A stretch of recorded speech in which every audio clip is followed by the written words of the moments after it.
Let's call this May 13th meeting of the Eugene Planning Commission to order. First item on the agenda is public comment. Anybody in the audience care to address the Planning Commission today? Okay, we'll scoot right on to agenda item 2. Envision Eugene Community Investment Strategies. Robin and Denny. Okay. Well, this session is, at least the first half of this session is a continuation of at least two conversations we've had over the past few months about community investments, and the intent here is to continue to narrow the field of options a little bit down to something that we can get adopted and get rolling and start making good on the efforts to promote compact urban development. We talked about earlier in the last couple of sessions, there's really 4 different categories of compact or of community investments that we're talking about. One of them, and the one we're talking about today primarily, is compact urban development. And so this, of course, is related to getting commercial jobs and multifamily housing for the next 20 years located inside the current urban growth boundary, so with no expansion needed for those two uses.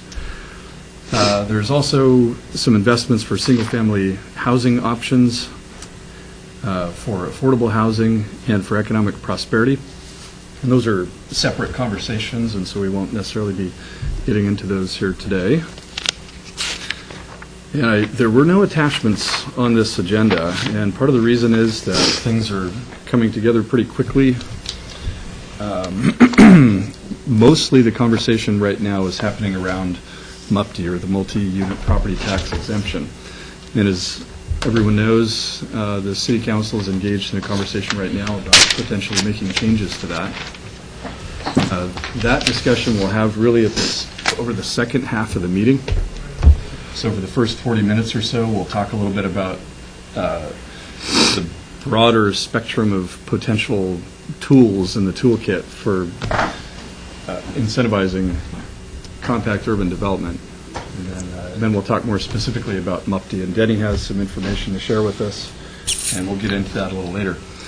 But in terms of putting this into context, we have been partly in response to what some commissioners have been saying in the past about, hey, let's back up and look at the whole spectrum of options here and see if we can narrow that down into something that makes sense.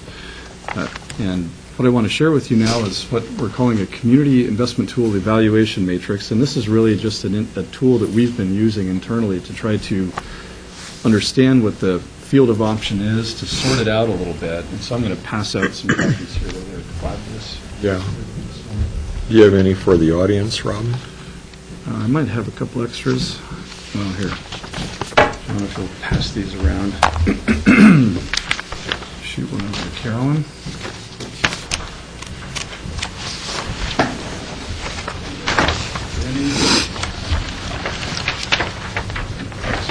Actually, this one's mine. You better hang on to that one. We'll see. So as soon as everyone has a copy here, I'll just start outlining this a little bit. A couple extra copies. Essentially, what we're looking at when we talk about investment tools is we're looking at financial tools, facilitative tools, which means things that we can do as staff, and of course regulatory tools. And the regulatory tools are, for the most part, underway under separate kinds of projects that we've been talking about separately. So mostly we're talking about financial tools and facilitative tools.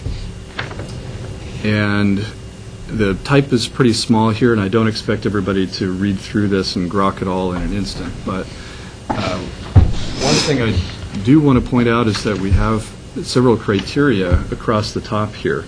And these are criteria that are helping us get a grip on which tools we think are floating to the top right now and are going to be most viable for use, especially in the short term. And the first criteria, of course, is effectiveness. And is this tool actually going to make a difference in stimulating redevelopment, compact urban development? The second criteria is it feasible from a legal or administrative and actually sort of, in many cases, a political feasibility standpoint. And another criteria that's very important is, does it have a direct impact on an individual project? And that basically means that if we make an investment, is it tied to something actually happening versus a kind of investment where we invest in a district, for example, say for street improvements, but we're not really sure if anything's going to happen because of that. It helps, but you just don't know. And then finally, the requirement of little or no upfront funding is pretty important, especially for the short term. And at the last conversation that we had about investments with the Planning Commission, we talked a lot about some of the bigger, meatier kinds of investments. And if you look over on the left-hand side, the list of financial tools, there's a number of them that are highlighted in blue. And all the tools that are highlighted in blue there are, well, maybe with the exception of the, well, all of those require upfront capital funding of some kind or operational funding of some kind to make them fly. And there's a number of ways that you can do that, but that gets into a whole different conversation. The tools in green up on top, these tools actually require little or no upfront funding to get off the ground, and those tools include MUPTI, the time-limited property tax abatement, tax-funded SDCs, and that's basically a strategy that I can describe in a little more detail later. But basically, it's a way to reduce overall project cost by waiving SDCs or finding alternate funding for those SDCs that does not require payment up front, and SDC deferral or financing for the developer. So those are the ones that we're focusing on, the ones up top there. The rest of them, the ones in blue, are very important. We're talking about, in particular, any kind of financing tools, loans, rate buy-downs, things like land assembly. I believe Commissioner Duncan brought up at our last meeting a number of these tools and said, well, if we're going to make something happen, these are really the things that we need to be focusing on. And we're not saying that we disagree with that at all. We're just looking at kind of the low-hanging fruit here on top. Also, there's a couple of tools over here on the left that are not highlighted with any color. One of them is tax increment financing, TIF districts. This is locally known as urban renewal. We have two districts, the Riverfront District and also the Downtown District. And also, commissioners brought up the idea of a local improvement district. And essentially, both of these are funding methods. So they're ways of generating the capital that's required to do some of those other tools there, numbers 4 through 12.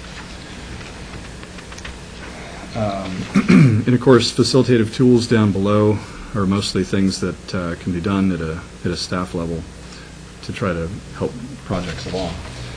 So this is basically just helping reveal our thinking around how these rise to the top. It's basically for transparency. So I want to... Can we ask a question? Yeah, sure you can. Go ahead, John. In your first heading, it says, effective to stimulate redevelopment. In your handout, you said to focus on redevelopment along key transit corridors and core commercial areas. However, when you say the recommended investments fall into several categories, compact urban development, it doesn't say compact urban redevelopment. So I'm confused whether it's all redevelopment or some of it development. Excuse me. Well, I think for the most part, it's redevelopment, but it could also be new development, and I think maybe the next part of what we're going to talk about will get to where I think your question is going. Okay, and you have a history that indicates that deferral of SDC or whatever has no impact on redevelopment? Because you didn't check that, so I was just asking. Let's see, SDC deferral or financing. Number 3 in the first column. Yes, and also number 5. Number 3 and number 5 don't have a check next to them because they're not really effective at stimulating something that wouldn't have otherwise happened. They help, And I suppose in theory, if you were to say they do have an impact, you could check it, but we're looking for things that have a significant impact. So it's a smaller tool? Exactly.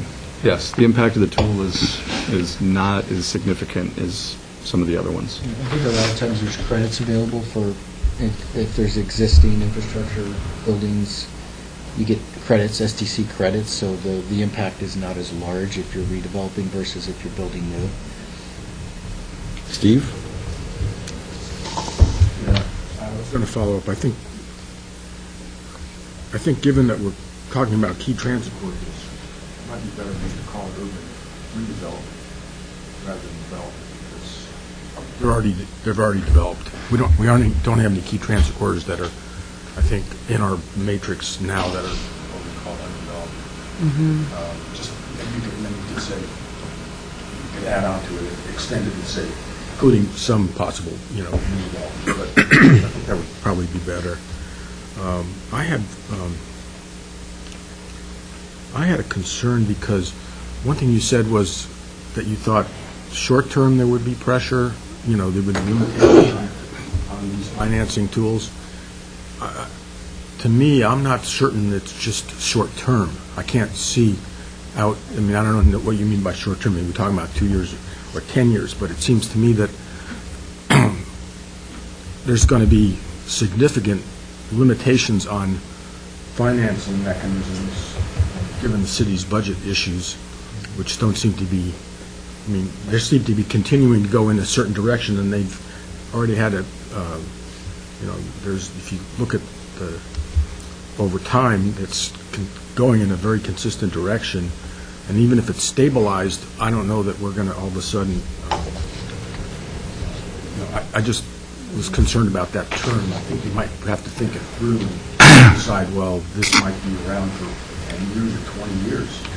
So that may change the focus a little. And then you may have to look more at some of these things that were of smaller impact, but are more likely, maybe more sellable or marketable or possible.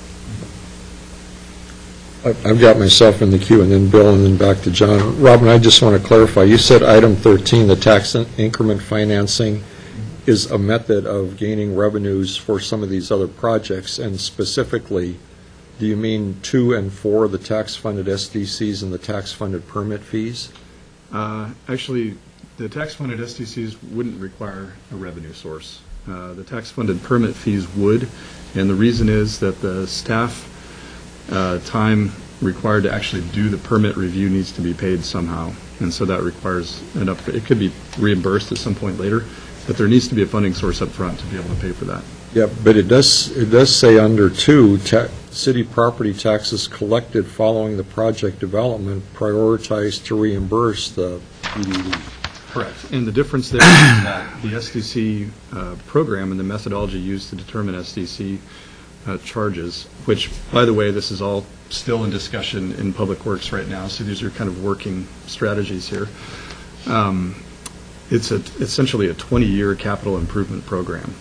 So if you have to wait a year or 2 or 3, or however long it takes to essentially use the tax increment from a new project to reimburse the SDC fund up to the amount of that obligation, it doesn't really affect the overall long-term capital strategy behind the SDC fund. Whereas the permit fees, the staff have to be doing the work now, and there needs to be funding to actually pay the folks to do it. I guess I'm just really lost. What is the basic difference then between tax-funded SDC and an SDC? I think part of the confusion is you're using the term tax increment for tax-funded SDCs, and so you're confusing them with tax increment financing. We have used urban renewal tax increment funds, tax increment financing funds to pay SDCs in the past. Okay. So that is one mechanism. The other is just to take the general fund tax receipts that come from a project and use that tax revenue to pay those SDCs rather than have them paid up front. Okay. So it's the same concept. It's just two different sources. Either urban renewal pays them, or they come out of the tax revenue that project And goes off you over can, time. yeah, and you specify, you can keep track of what that is. Okay. It's a new idea. There's been a discussion happening over the last, I'm going to say, 6 months or so with the staff team from Finance and Public Works and Planning and Community Development to look at different options according to the recommendations of Envision Eugene for how to modify the SDC program in a way that we may be able to use it to stimulate Okay, development. okay, And that was one of the recommendations that came out of that. okay. I've got, That could be a whole conversation in and of itself. I think so.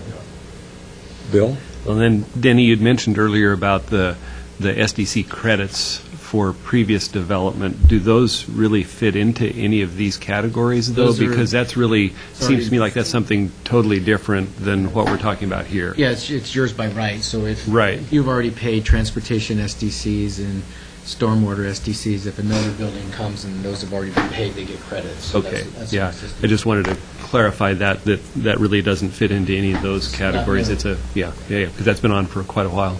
Okay. Back to John? Yeah, mine was in the same area. I find that what you had said there confusing and indicating why it had a minimal effect in a redevelopment area because of the credit. I don't understand why they get a credit. Basically, I was under the understanding that SDC fees are collected and used citywide based on certain categories and percentages. Now, if the policy since the beginning of time had been that when SDCs are collected, they first impact the area around that development, then I could understand it. But if they're getting a credit for a new development and they're supposed to be paying a fee, I feel that that's a detriment to new areas that are coming in where they are just being built on vacant land because they're paying fees that are going to a whole city for support, and they're not in that immediate area. So I really don't. I think in the future I'm going to question the credit thing. I just don't understand philosophically. There may be some legal issues that need to be wrestled with there. Well, if someone is doing a development and they're building it and they're charged a fee for whatever they're doing, it's based on the dollar amounts, right? So- Keep in mind that SDCs are all a function of public works, so we're not Yeah. directly involved. But I believe there may be some laws that prohibit us from double charging, so to speak, SDCs, and that's. But it's a new development. It's a redevelopment occurring. It's on the same site. It's going to A have different redevelopment impact. isn't a new development. You know, I I think might- is the difference. I might suggest, given the amount of questions around this, we'd ultimately like to have maybe a bigger discussion around the SDC area, and also bring some of our folks from Public Works in on the conversation so they can speak more knowledgeably about that. Okay.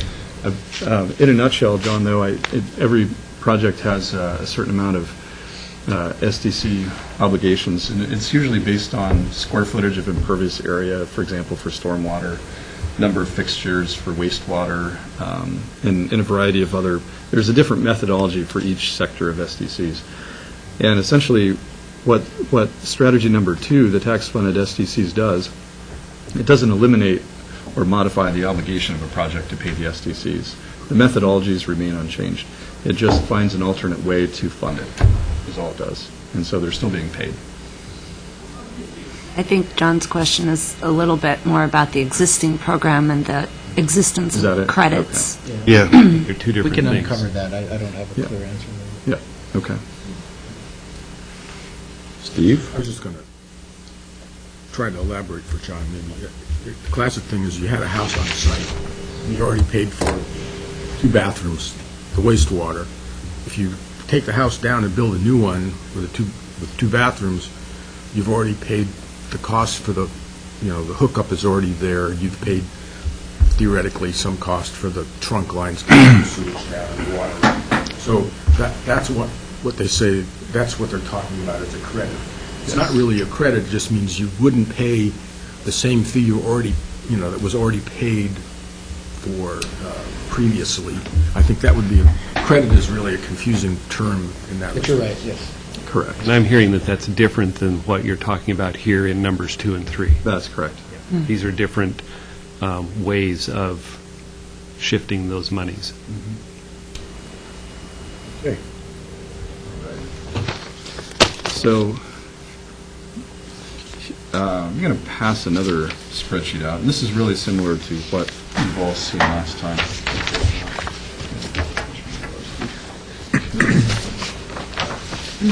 Steve's got one more for you here, Robin.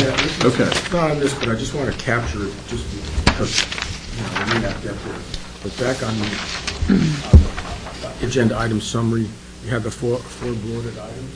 And I know we're talking about the first one, which I think is really what we should primarily put our effort, but if we were to put these, I would put affordable housing as second, not the single-family housing options. In other words, we're going to have single-family housing built no matter what, but affordable housing, we're not going to have that unless we are. There is some resistance because it just doesn't, it's not market. There's not a market for it, so we need help. So I would move that. If this is sort of I don't know if these bullet items are priority, but I would at least, I would mention that. Well, that's not a priority, is it? Because No, some it's- people would argue the economic prosperity item ought to be right at the top, and that would solve all ills, but I was actually going to say the same thing. So that your point is well taken, but they're not listed in prioritized order. So what we have here is the Community Investment Toolbox. We looked at a really similar matrix last time we talked. I think that was in March. I think March 18th, something along those lines. So at that time, the column on the right-hand side, what tools do we want to use, was kind of a big grab bag of all the different tools. And here what we've done is, based on the evaluation matrix and what's floating at the top here, it's shaking out in a way that looks like the Compact Urban Development District, which is one of the three kind of program areas that we'd identified previously, is going to be more or less synonymous with a MUPTI program. And a couple of reasons for that: it's a pretty effective tool. Another reason is that as far as a district goes, because of the state guidelines around MUPTI, it actually does require a boundary. So you can't just have a MUPTI everywhere. You've got to define where that is geographically.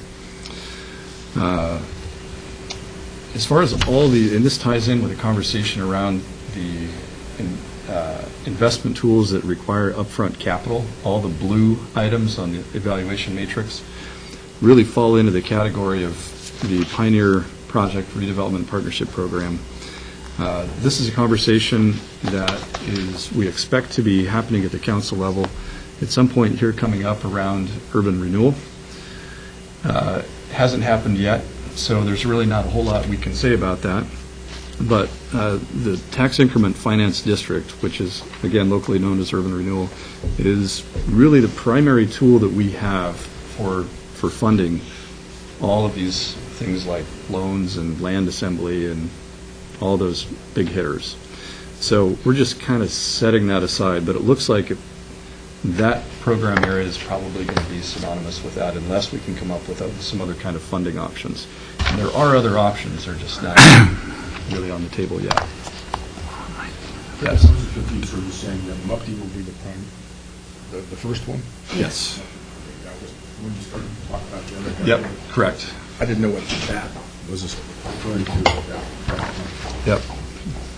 Thank you for the clarification. That's so we're kind of taking the middle one there, the Pioneer project, and connecting that with these blue items over here on the matrix and setting that aside. And finally, we have an opportunity citing program.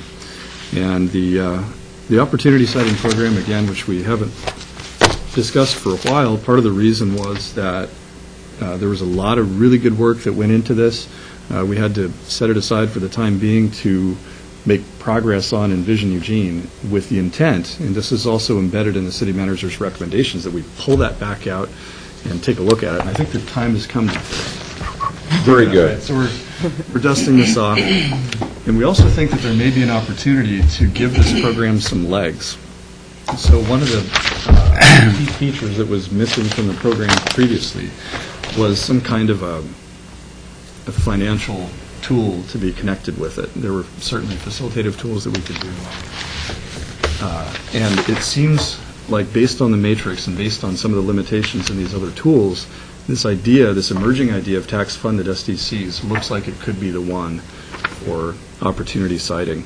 A couple of reasons for that. One, it's a locally administered program. There aren't any state guidelines other than how SDCs themselves are governed. But we can decide locally how we finance that as far as we know right now. Again, there's more analysis needed. But it wouldn't necessarily need to be limited to a geographic boundary like MUFTI is. We could potentially do a criteria-based kind of a program. And what that means is, getting back to Commissioner Jaworski's concerns that I believe you've raised a couple of times during these discussions, and also Commissioner Belcher wasn't here today, but he's also talked about having a more equitable element to investing in compact urban development. So not necessarily limited to downtown or the core areas, but as opportunities arise, for example, to improve the quality of development, even on greenfield sites or in some other location, what could we use to do that? And this looks like it may be a good option. So that's how it's shaken out as far as this matrix is concerned. Wanted to throw that out and see if anyone had comments or questions on that. John?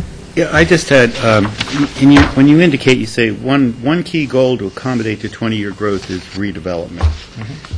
Are there other key goals for where there's vacant land? And are you doing financial toolkits for the vacant land? In other words, I haven't seen a summary that says we would have X number of units of either commercial and/or multifamily housing if we anticipate redeveloped areas versus what do we see if we have vacant land that's developed in these areas? Because I don't see any incentives coming out so far for them. Now, maybe I'm feeling this because I don't live in the downtown area, so I'm sort of saying what's happening there? Are these incentives that you're coming out with all applicable there, or are they only for the downtown area? What I just heard Robin say is that the Compact Urban Development District is definitely, it needs a boundary, and so it would apply to the corridors and downtown. Probably, excuse me, probably true with the Pioneer projects as well, but the opportunity citing program is where we have more flexibility. And so that could happen anywhere that a project was deemed important enough and it met the criteria. It could be a greenfield development, it could be a redevelopment, and it could be anywhere in the community. But we haven't set the criteria yet. Yeah, but it's still a redevelopment. I'm talking about... No, I said greenfield too. It could be a greenfield. Okay, other than greenfield, on vacant lands, do any of these kinds of incentives you're talking about here, will they be applicable in those areas also? Vacant land as well for opportunity citing. No, I'm talking about everything that I'm reading here, 1 to 20, or those kinds of things. If I read them in more detail later, but of those, are some of those available elsewhere?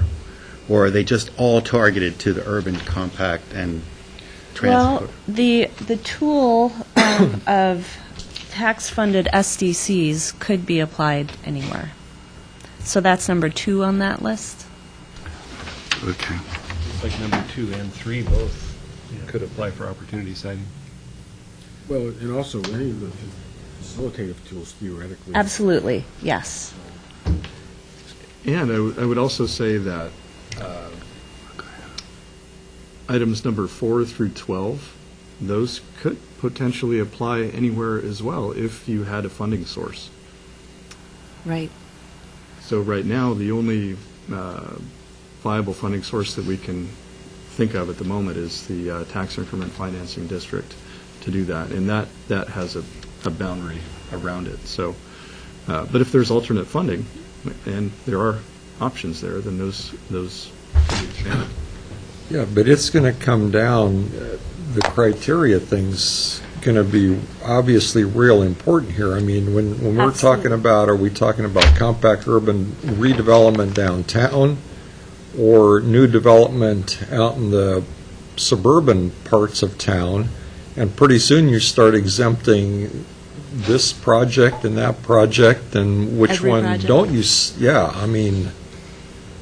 Correct. Criteria will definitely be an important part of the discussion. I think the point that I've heard Commissioner Jaworski bring up in the past, and I think we talked about this at the last meeting as well, is whether you're investing in the redevelopment of a site, say in the downtown area, say it has 2 units on it right now, and you're investing in a redevelopment that gets 20 units, is that any different from investing in a project that's on for example, an undeveloped site?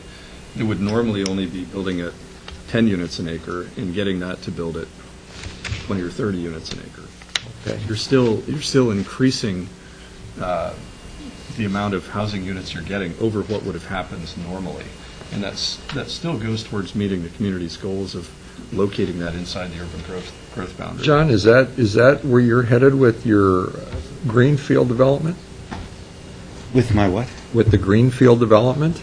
No, I'm not, I don't have any concerns on greenfield development and/or redevelopment or what have you.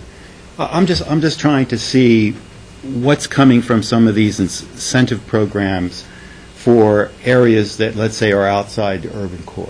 Okay. You know, like where I am, we have 600 and some units coming in, and I don't know of any programs to assist them or any benefits to assist in the impacts of that and how to more rapidly move infrastructure improvements that are to be accommodated by that to that area. So that's where I'm coming from.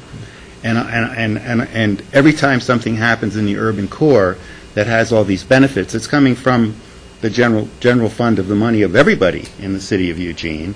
And when there's tax, pretty much, well, unless it's federal programs or something. No, or it's state. our urban renewal district. The whole urban renewal district.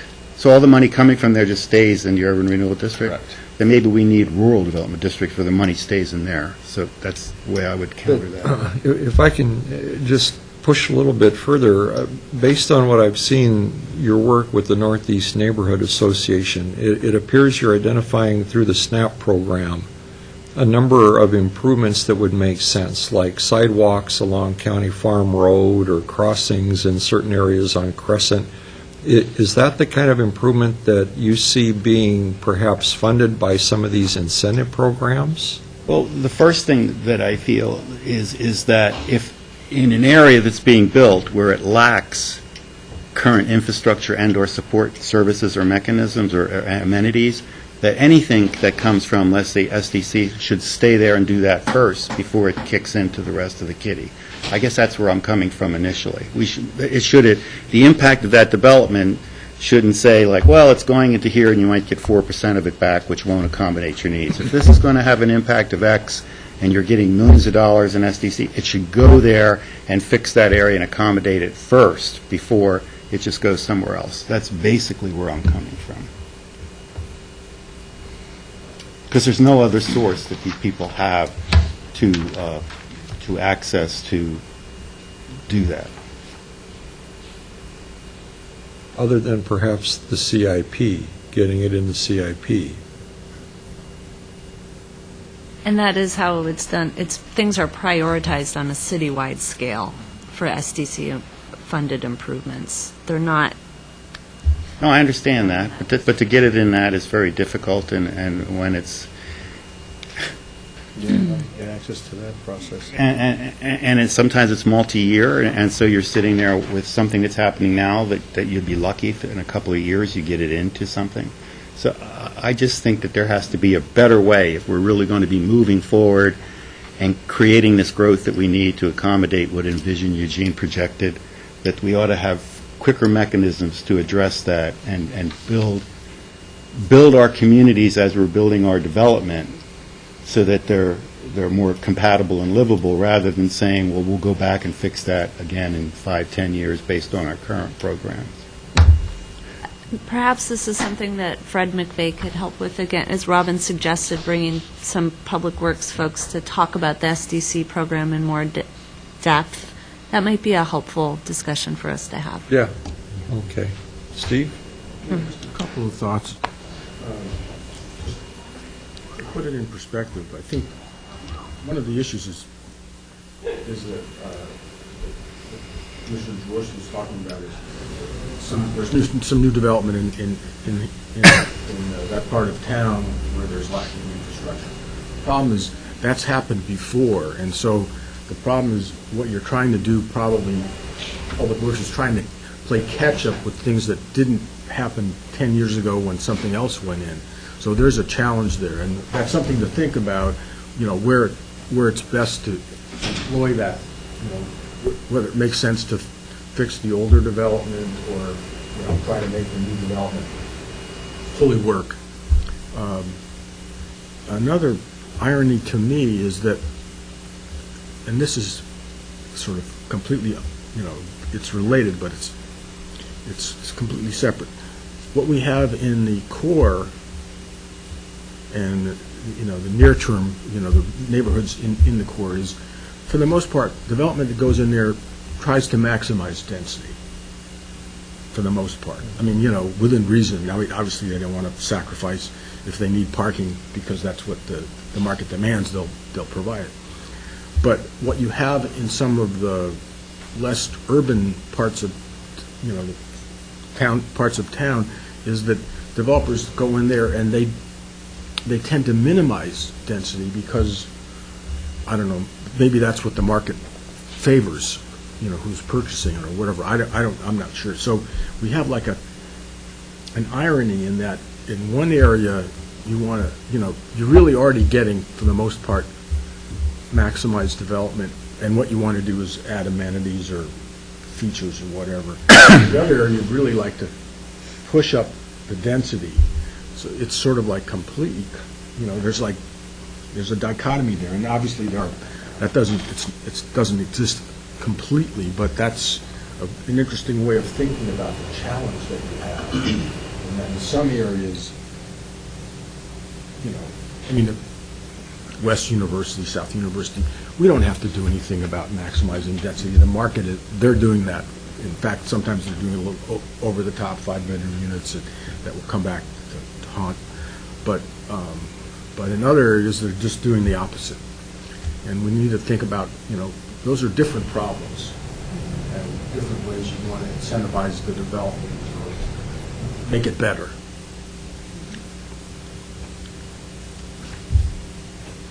Right. Good discussion. I'm going to pass around. This is an old attachment C. This isn't recent. Actually, the date on this is May 2009 from the Community Citing Toolkit, and I believe 1, 2, 3, 5. So there's copies for you all. Well, it looks to me like you're getting well through the sifting process, and I trust eventually you get to criteria and prioritization and how you weigh redevelopment versus new development and catch-up amenities versus niceties in places. Yes, this is the line of conversation is actually very interesting, and it's going to have a good. We'll be talking about these things more. There's also questions, interesting questions around if we do have, for example, a compact urban development district that consists mainly of MUPTI. Let's say we have a MUPTI program, we have an opportunity citing program, and let's say we had an urban renewal district as well.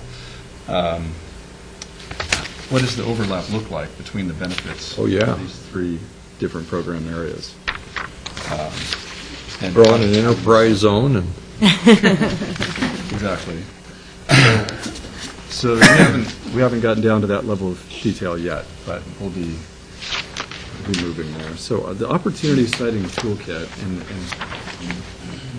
we don't have to go through this in detail today, and I don't think we really have time to, but That extra? sure. There's 2 extras actually. But I did want to point out one particular thing about opportunity citing. If you turn to, well, let's see. What's the best way to look at this? I'd say turn to page 3. Wait a minute. This page is messed up. Yeah, page 3 and 4 are switched, but the page that has this arrow on it, this arrow diagram.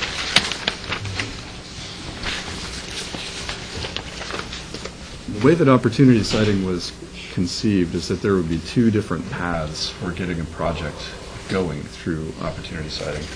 And one would be what was called the planning path, where you get together with a neighborhood or certain part of town and start discussing where would be good sites to have more compact housing and how that might work.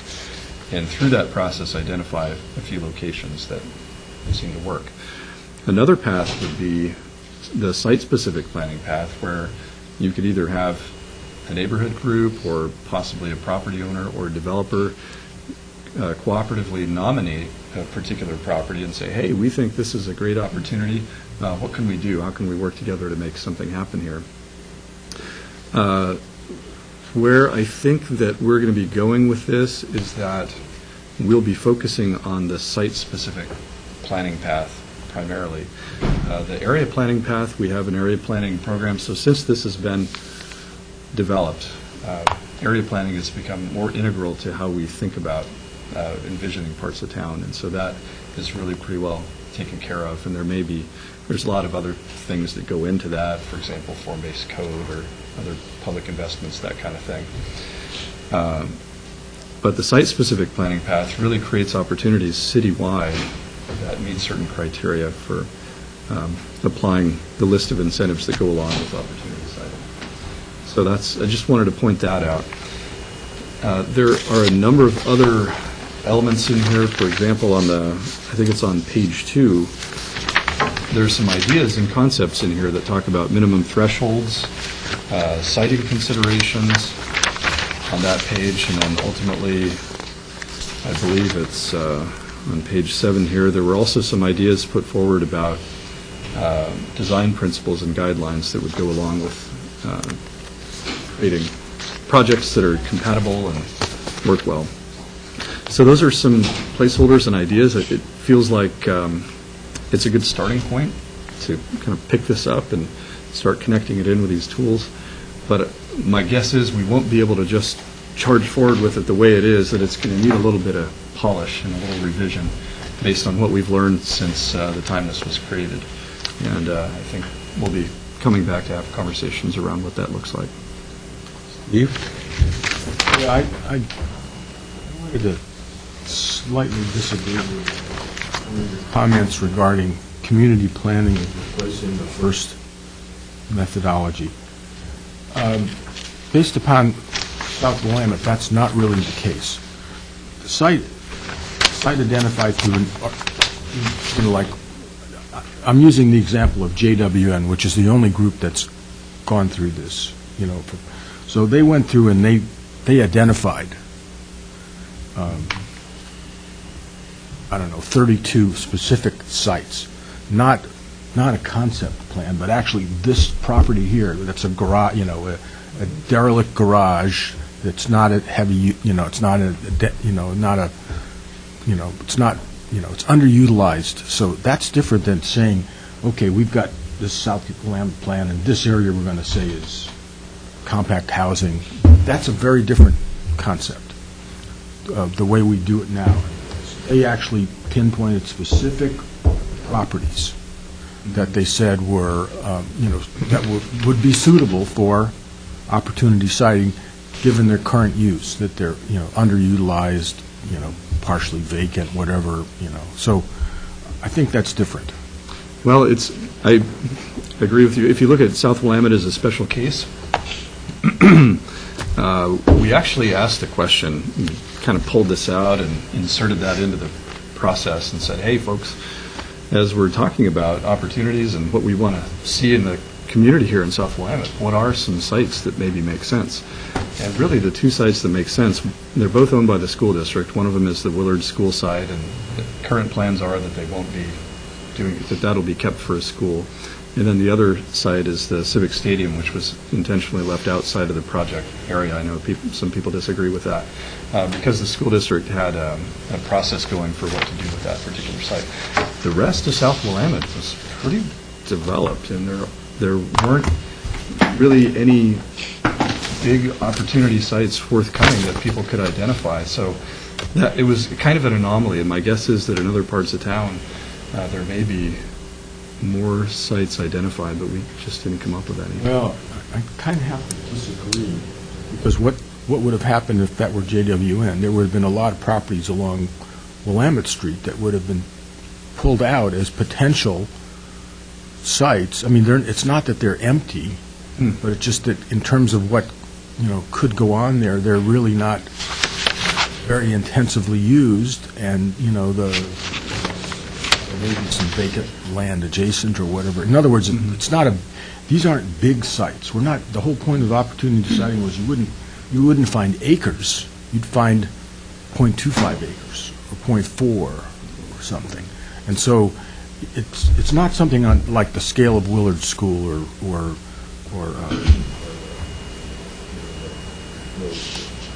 the old M Stadium, but more like here's a property, that really, could be redeveloped because it's not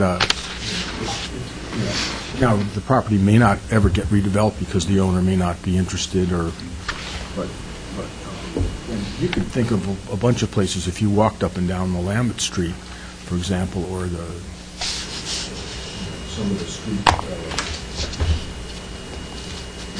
probably the streets to the west, the next street to the west, and find some places like that would be potential, and that didn't happen in South. Well, I mean, you're right. You pulled out the two big giant acreage ones, but that's not generally what I consider opportunity siting. Is you've got a corner that's underutilized now, and because of the location, or it's next to something else like a church, so there wouldn't be the same, or it's next to something where there wouldn't be the same noise constraints or whatever if you put in, higher density or, some multiple use project. Having also had an interest in opportunity siting since July 2005, I've forgotten the specific date anymore. And I think, John Belcher, this might be a topic for discussion too.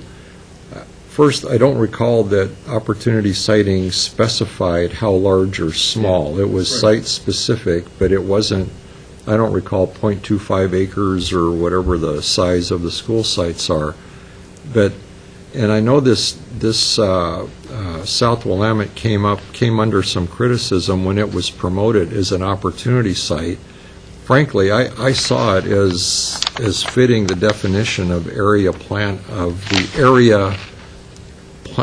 area planning path, because to me it's a logical first step in where Jefferson Westside neighborhood went. Now that there's a conceptual plan for higher density, now individual property owners or developers could come in and say, okay, that piece there I want to redevelop, I want to take it higher. So I don't see that what you're suggesting is precluded.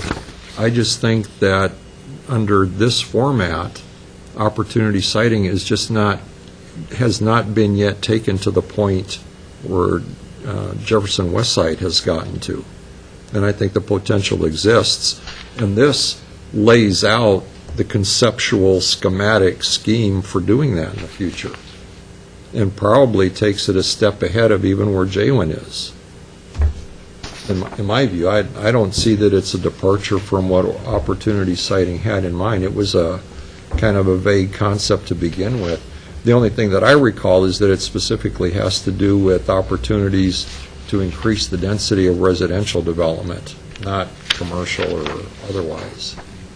So I don't mean to disagree with you. I just think it's part of the evolutionary process on this, and probably, Carolyn, worth the discussion again to bring everybody on board, because I know John Belcher's had some questions about it.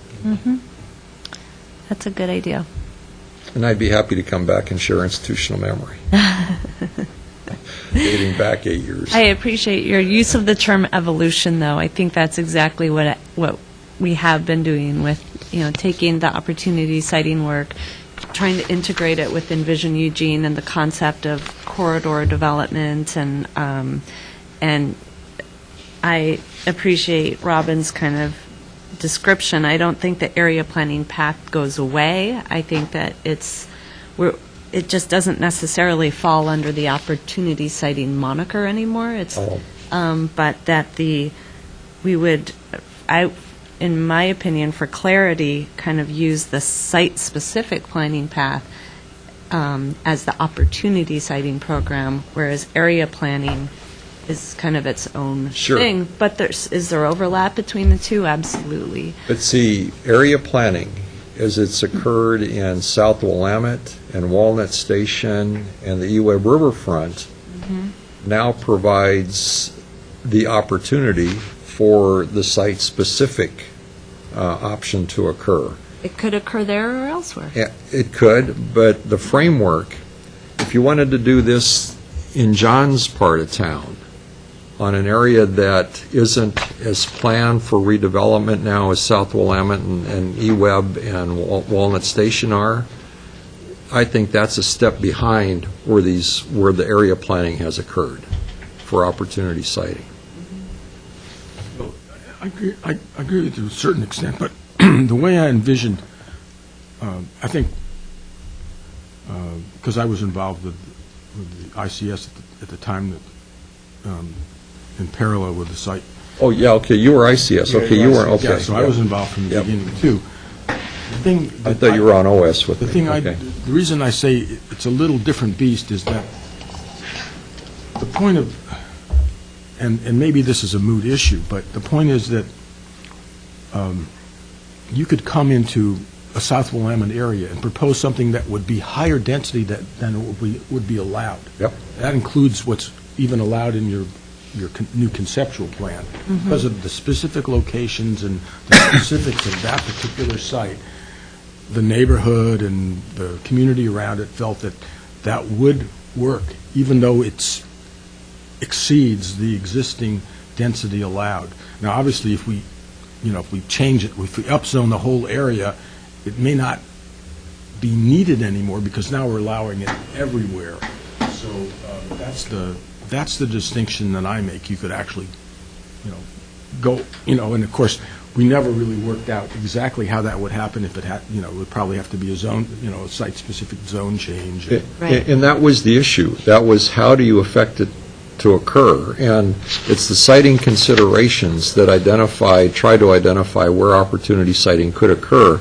But then the key was exactly in the incentives, how to make it happen.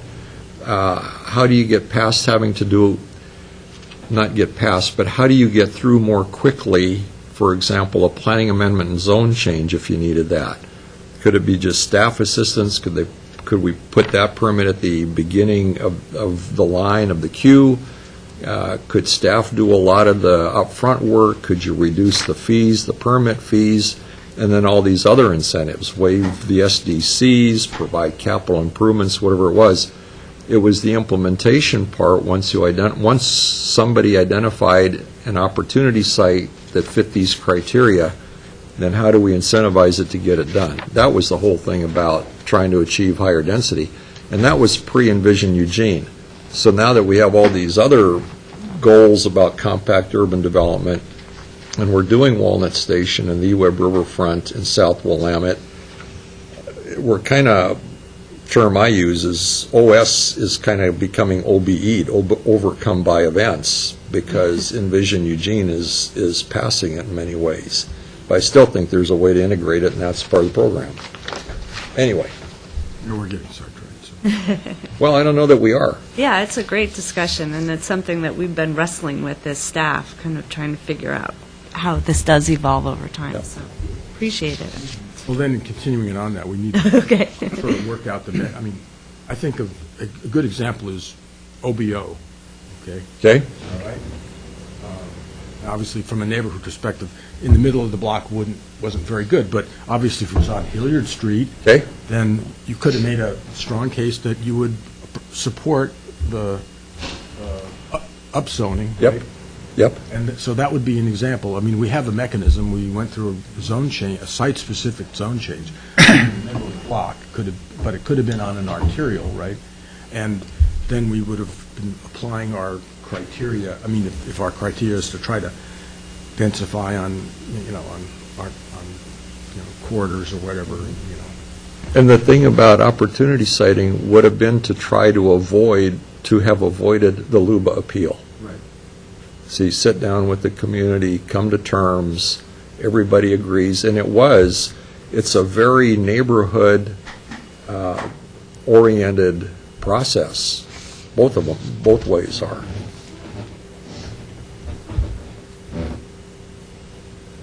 Oh, were you done? Good discussion. But anyways, I think, just to follow up, we need to sort of work out the mechanism, as you say, you had all these options on the table of how to do it. Yep. If we want to continue, if it's not being replaced by rezoning by itself, by area planning, or even if it's allowed in addition to it, then we still need to work out the mechanisms to make it work. And Been at it 8 years, yep. and have the criteria, so it's very, very clear, not like I want to make certain that it's very clear. It's not like our criteria for adjustments, which aren't clear. Agreed. They are not clear, they aren't clear and objective. In fact, this was going to be a super adjustment process at one point in time. Agreed. Robin, should we move on to Denny, or did you have more? I think this is about it for today. Let Denny have his turn. Is this enough? So hopefully this provides a little more clarity on where things are narrowing down. We'll be back again. I have one more just concern to throw out. We should really have I don't want to hate to say this, but we should really have a game plan if there isn't any ability to raise funds for those blue things. In other words, right now we have an election going on about funding for the city. It may not be possible politically or economically to offer MUPTs, no matter how attractive they might be. So we really should have a fallback plan. Well, Steve, that's where it goes to the facilitative tools. And even the regulatory tools. That was part of OS right from the get-go. Yeah, Unless you're talking about raising money from somewhere else. No, I'm just, to me, it's just the facilitative tools by themselves just don't seem like that they're gonna. It's true, and But in the absence of financial tools, right, and that's your plan B. That's certainly why we're focusing on those that don't require upfront cash at the moment. And we've also been having a number of conversations with the City Council to remind them and stress that if we want to continue to build compactly and not expand the urban growth boundary more than is absolutely necessary, we need tools. And so we're hoping that there will be support for, at a minimum, those green tools that don't require that upfront funding. And that's an excellent segue, I think, for Denny to talk about MUPTI. Thank you. I just want to give you an update on where we are with MUPTI, because there is a lot going on right now with the council. And, Like that? Yeah. As you can see, we actually have several dates lined up with council over the next couple of months to be talking about MUPTI. Actually, this evening, at the work session this evening, we'll have our second discussion about MUPTI and some potential criteria. As you may be following, council has suspended the MUPTI program, which does not at all mean that they're getting rid of it. In fact, they expressed a lot of desire to keep the MUPTI program, but they would like to modify it. So in the spirit of giving them enough time to modify it before we take any further applications. I just want to make sure people can hear you one second.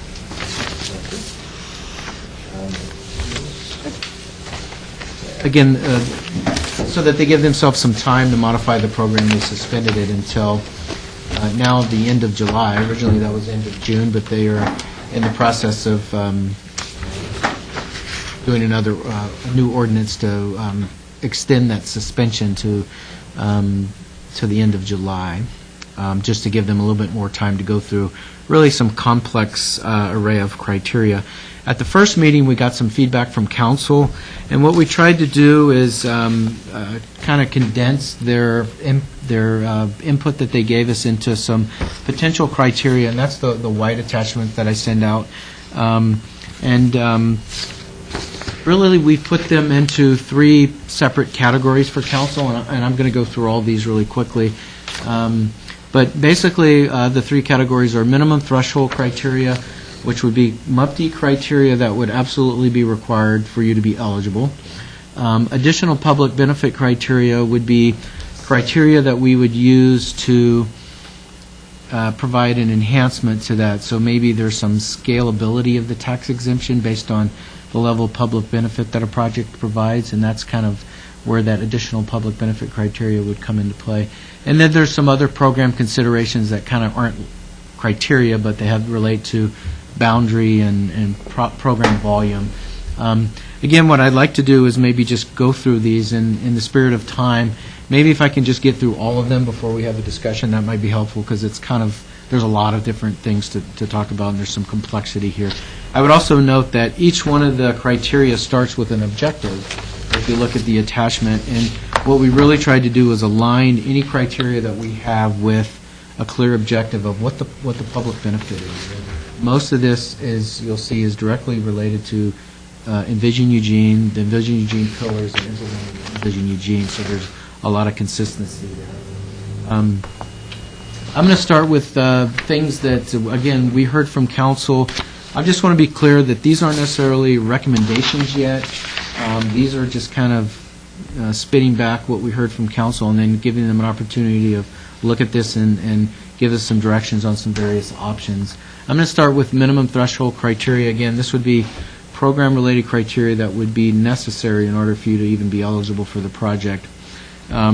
Starting with density, and what we mean by density is the number of units that's required in order for you to be, number of new units that you're adding that would be necessary for you to be eligible for the program. The current program says 5 or more units is the minimum threshold for you to be eligible for a MUPTE tax exemption, and that's consistent with the state statutes. That's what the state statutes say. So option number 1 would be, just keep the 5 or more units and keep our existing criteria in that regards. Option number 2 would be to think a little bit differently about density and maybe look at 2 different scenarios. One, mixed use. Maybe 5 or more units is sufficient if you're doing mixed use. For example, if you're adding 5 units above an existing building, that might meet an objective for more density in certain areas, especially when you're talking about redevelopment. We could also tier it to say for housing-only projects, and we would assume those would be new development projects, that we would set the bar a little bit higher and say, you would need to exceed the minimum density that's currently in the code. And as an example, we said, maybe you need to be at 2 times minimum density. So in other words, if the minimum density is 20 units per acre, you need to be at least 40. And that's just an example. I'm not suggesting that that's the threshold we will use, but that's a pretty good example of where we might head with that. So that's the density. I'm just going to keep moving through this. Project need is the second category, and what we mean by project need is the but-for argument that we always require as part of the program. In other words, the project would not go forward but for the tax exemption, and that's always been a part of the program. How we deal with that has really been put on the table, and the council and the community is wanting us to look at different options of truthing the but-for analysis. We've identified kind of 3 options in that regard. Option number 1 is very similar to what Portland has done. Portland has a similar program to ours. They have a clawback provision. Basically, they monitor the project over the 10-year life during the exemption period.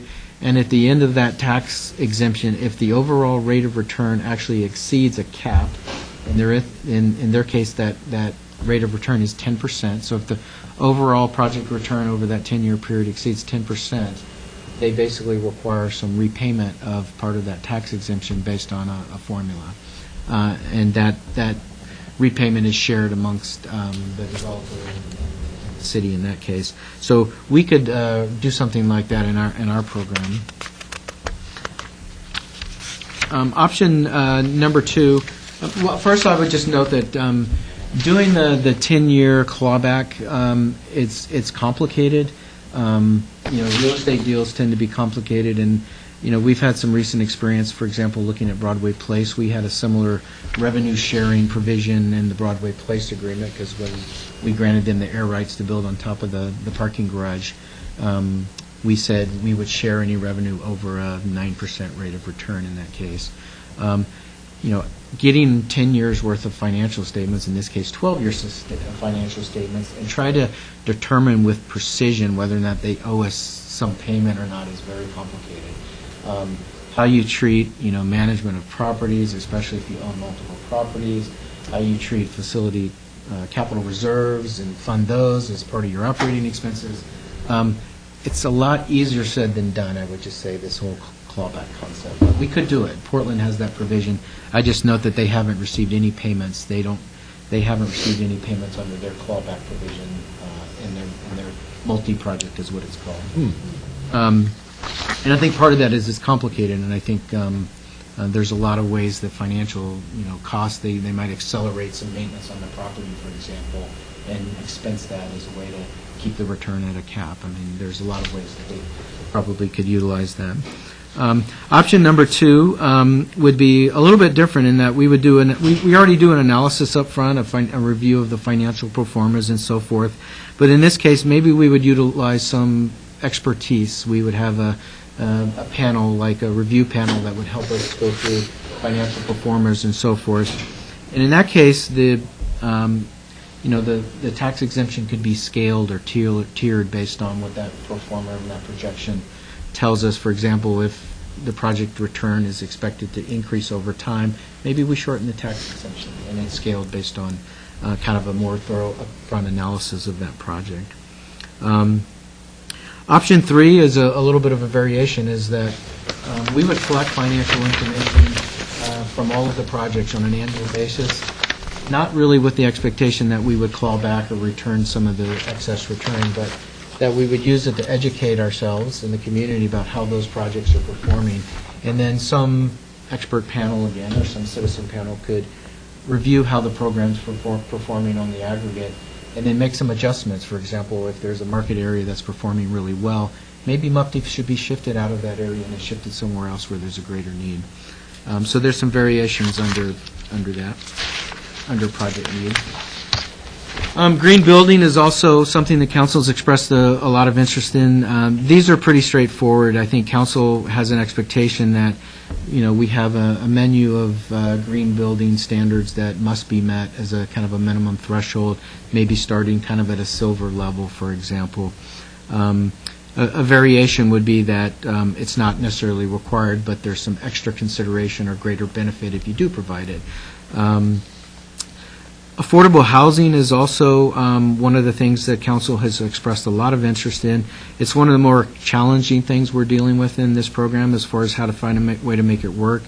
But there is a significant community need, obviously, but the economics of providing affordable units in Eugene, as mentioned earlier, is very challenging. So we've identified a few options. Option number 1 would be simply that projects would be required to make a payment into an affordable housing fund. And several years ago, we actually had this as part of our MUPI program, where applicants would have to pay 10% of their first year expected tax exemption, and we used that in affordable housing programs.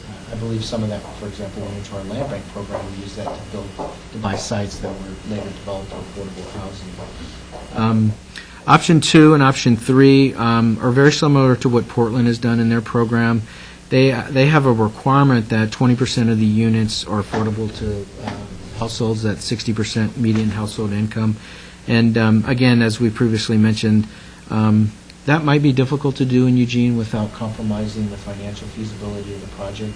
The economics in Portland are much different than Eugene, so reaching that threshold here is a lot bigger stretch than it is up in Portland. I can elaborate on that if you like. We could also look at a different threshold. There's we do a pretty good job of meeting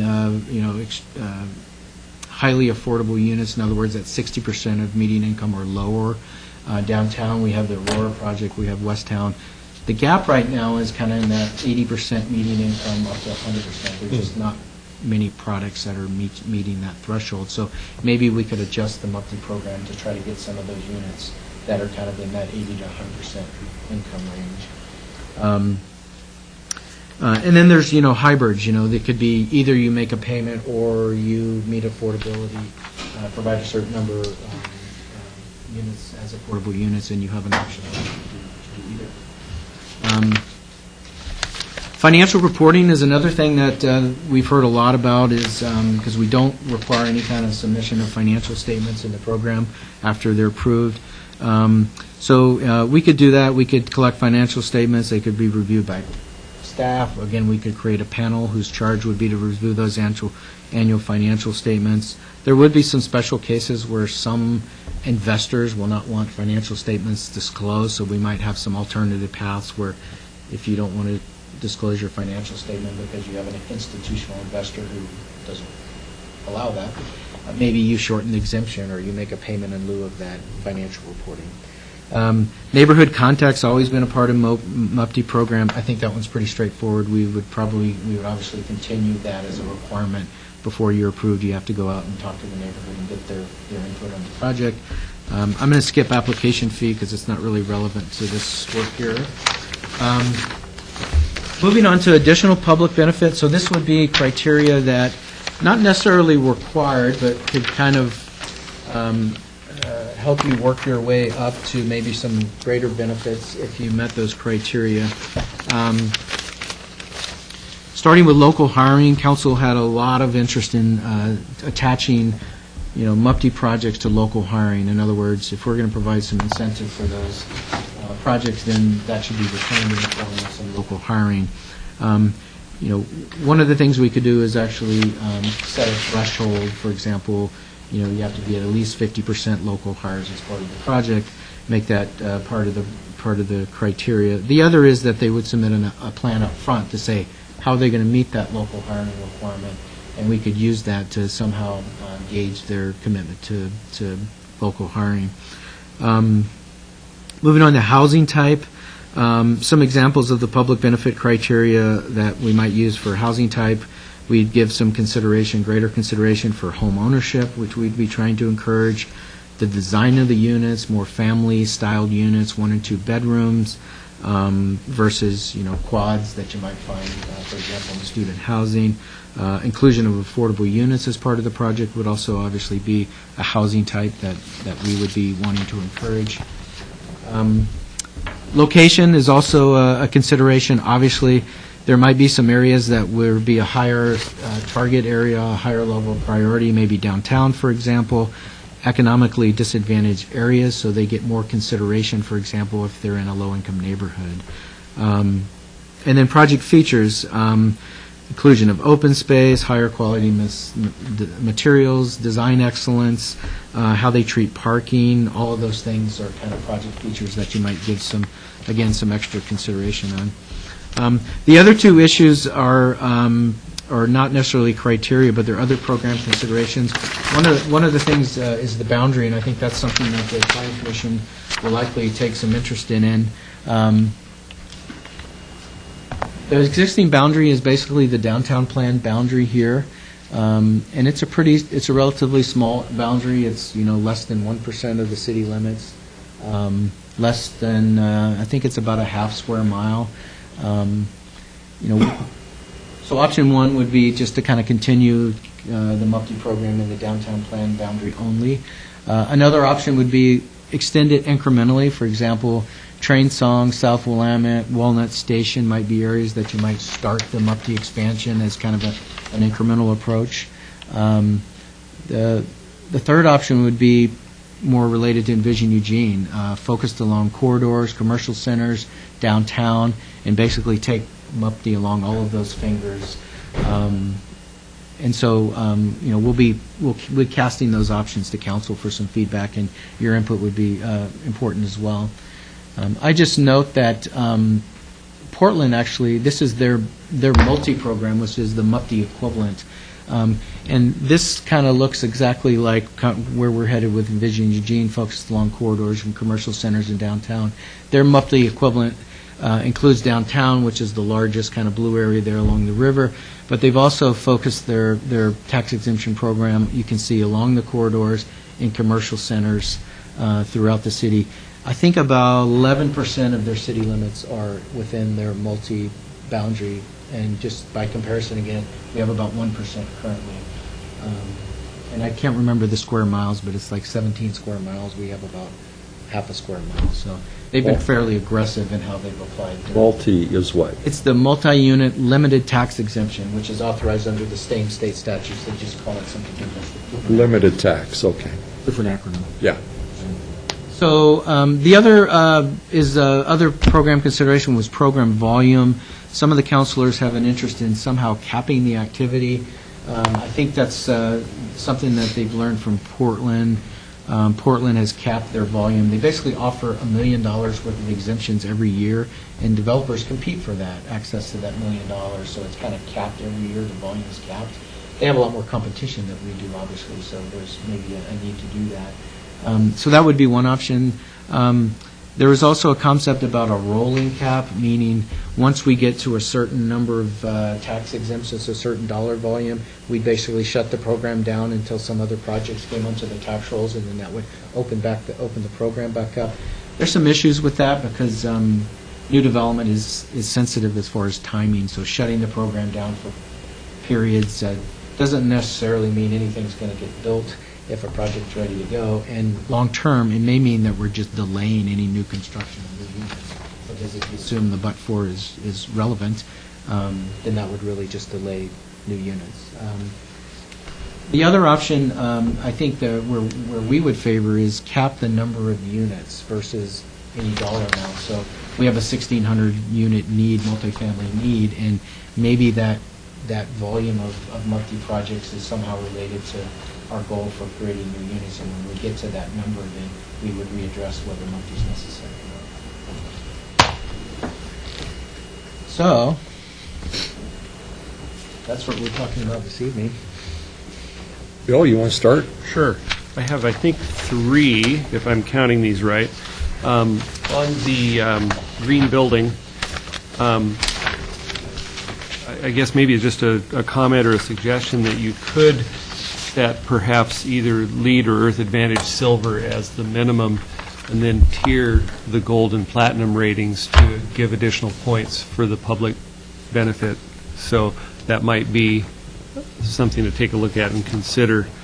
And then on the MUPD, or excuse me, on the boundary at the end, for some reason I was thinking that it had to be contiguous. That's what I thought, too. And is that something that we self-imposed, or is that something that the state, because it doesn't look like Portland's No. is, and I know some of the proposals that you had there didn't look contiguous to me, and I just always thought they had to be contiguous. In MUPD, I don't believe it has to be contiguous. We've always just had one boundary, so it's never been an issue, but you can have more than one boundary throughout the city, so they don't need to be contiguous. Okay. I was just remembering when we had talked about extending some of those, that it was tricky because it had to be. Sometimes in the contiguous. urban renewal district has to be, enterprise zone has to be, don't believe MUPD. Okay.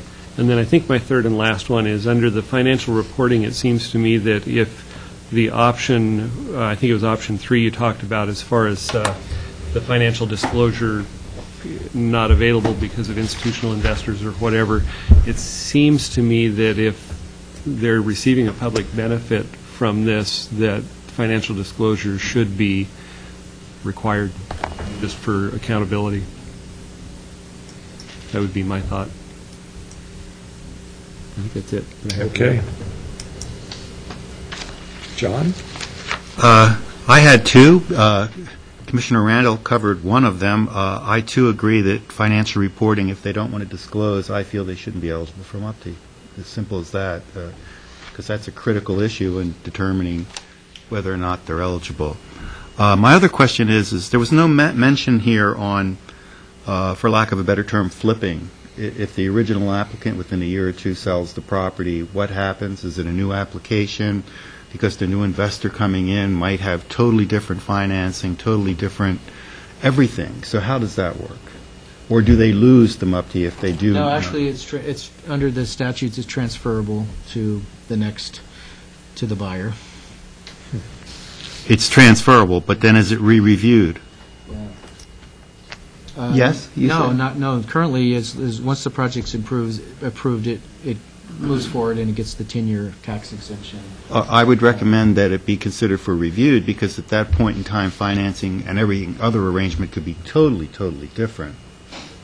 And that's part of the 10-year financial analysis. So if it's sold within the 10 years, that return would be calculated based on the sale. And that's what happened in the Broadway Place example. They never have hit their target return for the first 12 years of that project. But when it's sold, they did. And at that point, that's when we got some clawback, so to speak, or payment from that project. So it could definitely be, a sale would definitely be part of the financial analysis that we would do. Even if it's in the middle, not the 10 years, but at the second year. Correct. Okay. Denny, you want to walk us through the green sheet a little bit? Oh, yeah, I'm sorry, I just totally skipped that. This is just kind of a visual of how this might work. At the top left is the minimum threshold criteria. So at application, there's just the check there that says you've met all of those in order to establish eligibility. And then the column to the right there is, one of the things we've heard is, do you ever go back and check and make sure that all these projects met the criteria? Well, we do, but this would make it a little more straightforward. Is at project completion, again, we would go back, and this would be kind of like a report card. This would be a check-in after project to make sure, yes, it was LEED certified. They met all the requirements. By project completion, do you mean it's constructed? Construction, that's Okay. correct. Yes. And then part two here on the right is kind of the concept of the additional public benefit criteria. Just for this purpose, we just put 1 point for everyone because we haven't really given it too much thought yet. But and you could weight that criteria. For example, if local hiring was of high importance, you could put a weight to that. The idea really is that, and that's kind of in the middle chart here, if you meet the minimum threshold criteria only, you'd start out, say, at a 5-year exemption. And then in order to move your way up to either 7 years or 10 years, you'd have to meet a certain number of these public benefit criteria. The idea here is that, if your project is looking at a 5-year exemption, you might now consider, well, maybe if I offered, open space, treated parking differently, ADA accessible units, whatever, I can earn my way up to 10%. It might be used as a carrot rather than a stick, as a way to get some incentive for them to make the project better and in the end create more public benefits. So that's how this works. The bottom part here is just what we would recommend is that, again, we monitor, what they projected as far as the return without MUPTI, what the projected return with MUPTI, and then each year we collect the financial statements. Now, we're not going to report what their return was because we consider that to be confidential, but maybe we could at least say, hey, you were under or over a 10% cap if we had a cap, and that would be a way for the community or the council to basically look at this project on this scorecard and say, met the criteria, and over time, here's how it performed. So that's this concept here. Okay, good, thanks. John? Yeah, on these, when I looked at your first sheet here, I looked at affordable housing, and you had the option 2 or 3 based on whether it's 60 or 80% of medium incomes. Yet when I look over here and I look under additional public benefit, there really isn't something for affordable housing. And I would think that that would be a priority, and if someone could get some weighted value, like you said, if they're coming in with the 80 versus the 60, because our goal is to have more of the 80, I would think. Yes, I agree. It probably needs to be in both somehow. Yeah, You either okay. do this or that. You either make a payment or provide it in the project, or you get some extra benefit if you provide it, yes. Okay. Yes. Steve?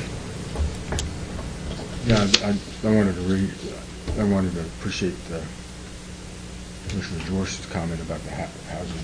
Seems really would like to have it to 60, but if it were possible, or 70 or something, maybe you gradate it that way or whatever.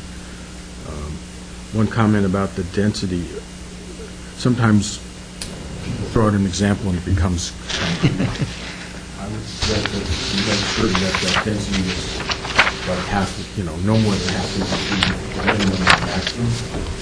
In other words, don't make it the maximum, make it halfway between the minimum and maximum, because that allows flexibility for a project to provide more open space and other amenities possible.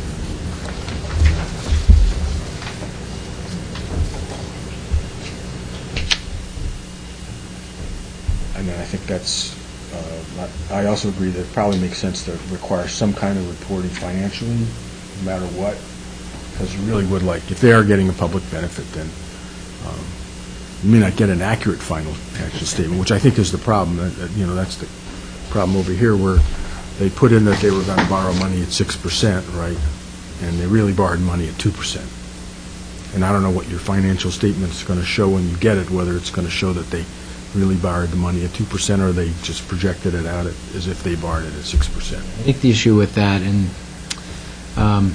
is what the lender will underwrite that project, what interest rate assumption will they make, and they will probably assume over time, because that interest rate gets adjusted periodically. It's the way loans are typically structured, especially with the low interest rate environment now.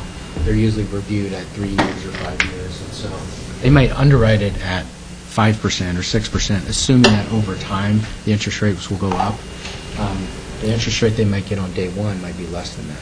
So there's a little bit of difference when you look at a pro forma with the underwriting criteria versus the actual interest rate. There may be some differences. Now, whether is as big of a gap as you've indicated, I'm not sure if that's the case, but that's just something to consider. It needs, in order to get the exemption, in order to get the loan, the exemption has to be contemplated as part of the project. They go together. And so an interest rate assumption is one of them. How is it underwritten? The tax exemption assumption is another thing. How does that not underwritten? And it's complicated, but our intent is to talk to some lenders and try to truth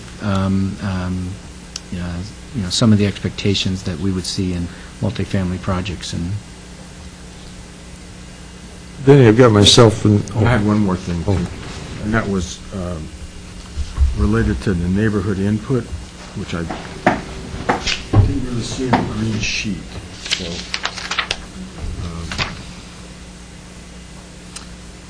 it's just an oversight. yeah.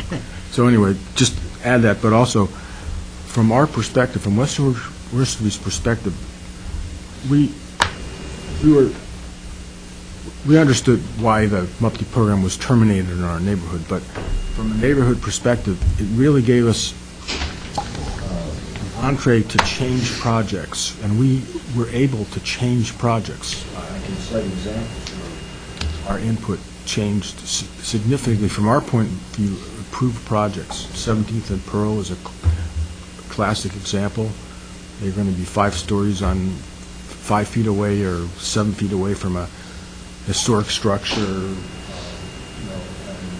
got them to redesign it and drop it to 4, and I think in a way the architect was appreciated that he did a better job of redesigning it, and the owner ended up with a better product, the neighborhood ended up with a better product. So MUPTI, from a neighborhood perspective, really gives you an entree to have, if there is a neighborhood element, that, in other words, the neighborhood has to say they're supportive of it,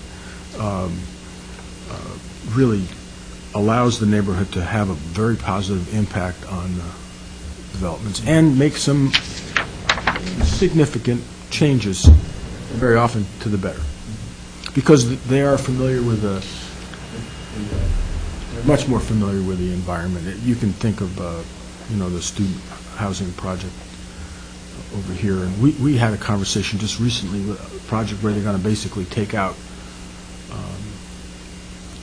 public record.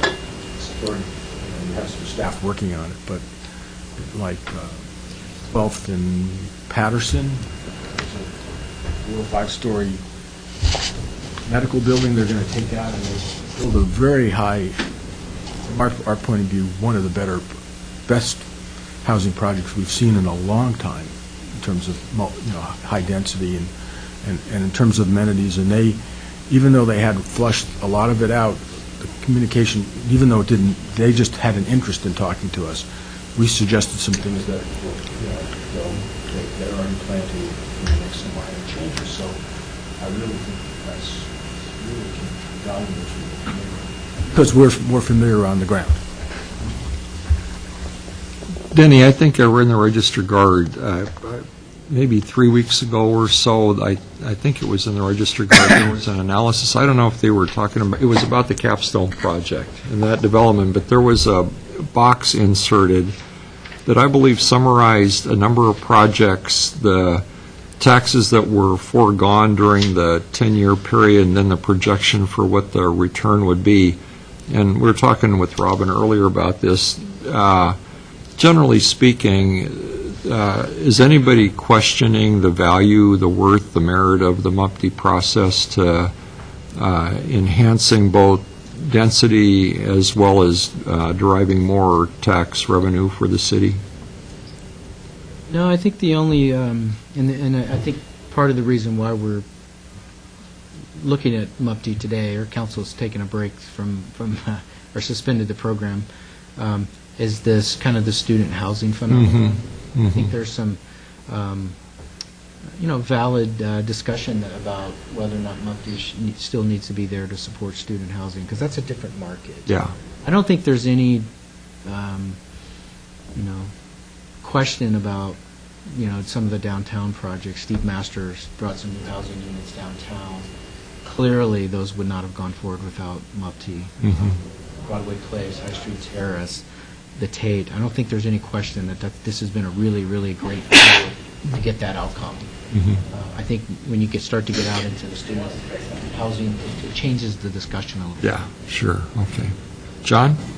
I just wanted to follow up on Commissioner Baker. He had indicated some rates of 6% and 2%, and I need a clarification. I think you followed up by saying something that lending is variable, is reviewed every couple of years, et cetera.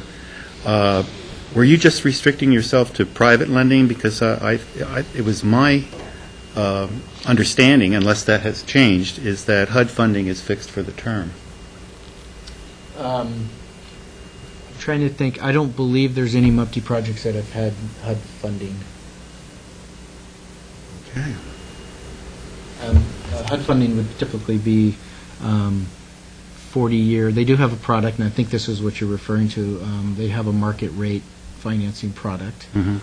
I don't know that any MUPTE projects have used that. I know a couple of projects that didn't go forward that were looking at using it but did not. Any other questions? Are there any input on the boundary issue? We showed 3 different options. I guess not. Steve?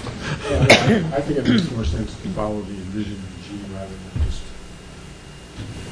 scale things out to Walnut. Again, I think in a way Walnut Station is like student housing. If things are going to happen there, they're going to happen without MUPTE. I mean, they're already happening there without MUPTE. So you've got a bunch of new student housing going on there, and I think over in Garden Way and so forth. So I think it makes sense to really focus on if we think our plans make sense, and we really want multiple use on these corridors, then we really need to provide those incentives there so we get, what we want. Not get what we want, not a lot more student housing near downtown. So, which I'm a little concerned even about Willamette. I think South Willamette could end up being a convenient student housing area that's a little farther away, but because of the location of the bike paths, it actually isn't so bad. Whereas something out on, West 11th is not really the same beast. John? I just want to support Commissioner Baker. I had it mentioned at the end. Thank you, Carolyn. I would have said that option 3 is definitely a way to go to support the Envision Eugene concept. Plus, it represents more of what I've said about citywide issues all along. Yeah. I would be supportive of a broader expansion of it as well. But I told it was like Bill, something registered with me that there was some contiguity involved, that if there isn't, there isn't. Yeah. Can you make that distinction between student housing or student? What about ownership? Oh, yeah. Give some benefit credits for ownership housing. I did mention that as under housing type. Yeah. Home ownership would be one of the things that obviously There we go. we would strongly desire. So I think that might be one way Absolutely. to score. Yeah, that's a product that we've seen a little bit of, for example, the Tate, but not a whole lot. Not a whole lot, condos.